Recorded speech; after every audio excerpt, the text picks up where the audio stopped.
And I feel this team has more options and more ability on the defensive end of the floor than they're getting credit for. And that's even without whatever move they're going to make ahead of the deadline or during the buyout period. This team is awesome, and they're only going to get better. This whole road trip, they have been just devastating, and they are it's crazy, dude. They are really figuring things out. For sure. They played some games without, Kyrie. Even they played all these games recently without Durant. Durant hasn't played since February 13th. No. And they're still just racking up wins with Harden and Kyrie, and sometimes just Harden. Harden's numbers are freaky. Oh my God. They are. The no turnovers last night. And the assist numbers are just crazy. It's outrageous. Really. And I was listening to Bill and Jackie Mack, and they talked about something that's been on my mind since I heard it, which is really, really fascinating to me.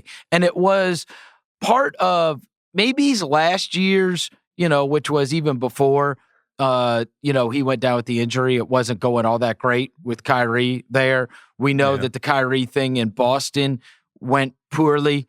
And one of the things that they mentioned, which I thought was super fascinating, was that maybe the destiny and what is best for Kyrie Irving is being that Cavs Kyrie Irving, where he is not the guy with the ball all the time. That Bingo. He was the guy that was playing point guard and running the show. And we talked about, when is the last time Kyrie really made a team better? And now it's almost like they've got this ball. Harden's the guy with the ball, and you get this version of Kyrie that is not responsible for setting up the whole team. And he's never a guy that you would see get 11 to 15 assists, sometimes 17.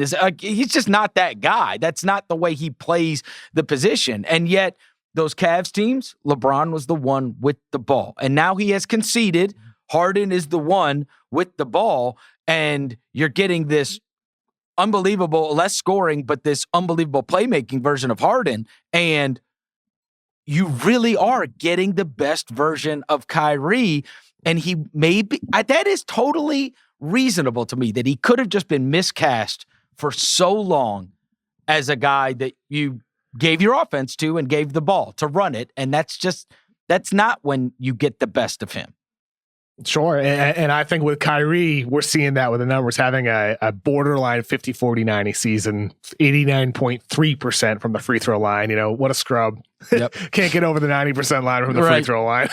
But with Kyrie, dude, he's a remarkable talent as an offensive player. He is a remarkable player with his ability to score. Running an offense and commanding and orchestrating over the duration of a full game, Harden's better suited for that. Mm-hmm. And you're putting Kyrie in situations now where playing off ball more often, he's getting open catch and shoot threes. He's moving off ball to get himself open for threes, a little bit more cutting, picking his spots against a weaker defender oftentimes, because Harden is that guy taking on the toughest matchup a lot of the time. So it's all of these factors creating a situation for Kyrie where we're seeing the best version of him. Yes. And yet, Chris, it's not the best version. It's just not. That will arrive when KD's back. When you have Kevin Durant back with this Nets team and they're clicking on all cylinders, I look at them and I think this team, as good as they are right now, they're not near their peak. There's a higher level for this team, Chris. We're seeing signs of it. Bruce Brown, the games that he's having on the offensive end of the floor, the challenges that he presents as a 6'4" guard being utilized as a rim running center, it captures better than anything else that I've seen this season the state of positionless basketball. When you're using Bruce Brown in that form and he's racking up 20 plus points in certain matchups, and when he's rolling down the lane, it kind of creates a challenge for defenses in the same way that Draymond does. Yep. For the Warriors, when you have Steph Curry and Draymond setting the screen, Steph, the gravity that he provides as a shooting threat is what allows Draymond to be open on the roll and to pick apart defenses with a pass or dribble and get to the basket. It's the same exact concept with the Brooklyn Nets with either Harden or Kyrie. Because even though Brown is only 6'4", Draymond's what, 6'5", 6'6", and he's not as heavy, but he has a similar skill set in that particular area of the floor. And the Nets are just shredding teams doing it. Defensively, you can play small with him. You could put DJ out there, DeAndre Jordan, play with a drop pick and roll defense. You could put Nick Claxton out there, play more aggressive, switch more screens, but retain size. We saw that in that game last night. The Nets, the best version of them is not here yet, because that will come when KD's back. It'll come in the playoffs when Harden, Kyrie, and KD are all locked in on defense. And I feel this team has more options and more ability on the defensive end of the floor than they're getting credit for. And that's even without whatever move they're going to make ahead of the deadline or during the buyout period. This team is awesome, and they're only going to get better. The Bruce Brown thing is an absolute revelation. Number one, it's so funny to see him come back up as a player, because somebody told me that he was like a big time athlete in high school, and it was like an awesome football player. And you can see, with his physicality, you can see how Bruce Brown would have been an awesome football player.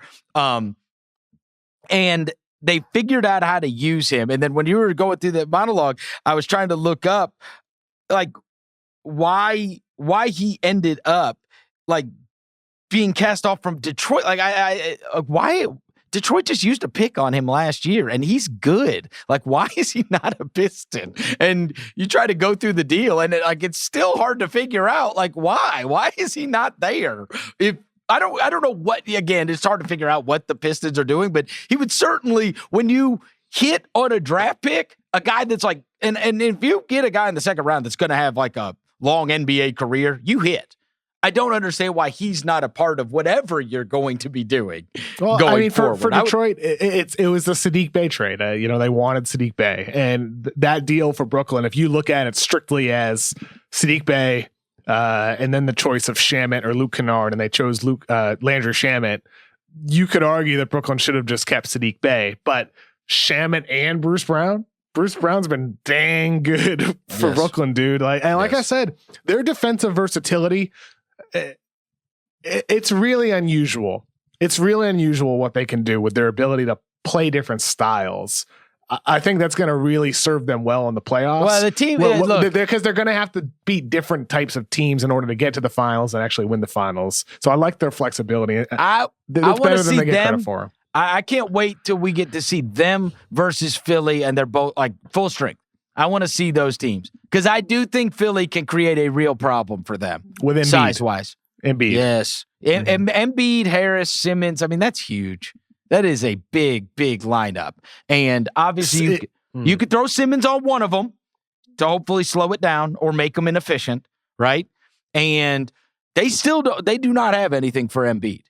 They don't have anything that can deal with him if he is that locked in, I'm murdering everybody Embiid. Which he has been this entire season. And he has been. Yeah. So, I mean, that is the team that I look at and I say, okay, these other teams, like, they're smaller, but like the big team like that, I do think that could be a poison pill, because that Bruce Brown thing's all fun until he's trying to get rebounds over Joel Embiid. You know what I mean? Like, I mean, it's tough.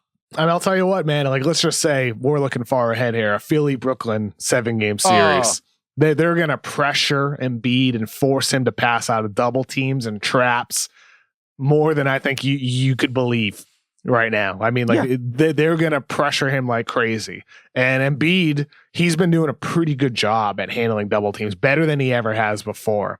So, Embiid, we talk so much about his scoring progress. I mean, he's having one of the best seasons for a modern day big right now. He's in the middle of it. He's also gotten better at passing out of that pressure, and he's going to see a lot of that, like, regardless of the opponent. But Brooklyn, especially because of the size limitations you're talking about, they would do that a ton. And dude, Harris has been awesome. Fun series. Harris has been awesome this year. Been good. Like, they've gotten a different. It's not just an all-star. Yeah, it's not just a different Embiid. They've gotten a different Harris too. They're getting a different Simmons too, for that matter. Yep. Everybody in that team feels like they are hungry, and that they're playing like a team that got embarrassed in the first round the year after they lost a heartbreaker in Game 7 to Toronto. That's what they're playing like. A team that's out for revenge, that's out to show that they are different and that they're grown and they've been through it. And you know what, dude? It wouldn't shock me one bit if that's the type of series that goes 7. Philly, Brooklyn. That could be an epic series.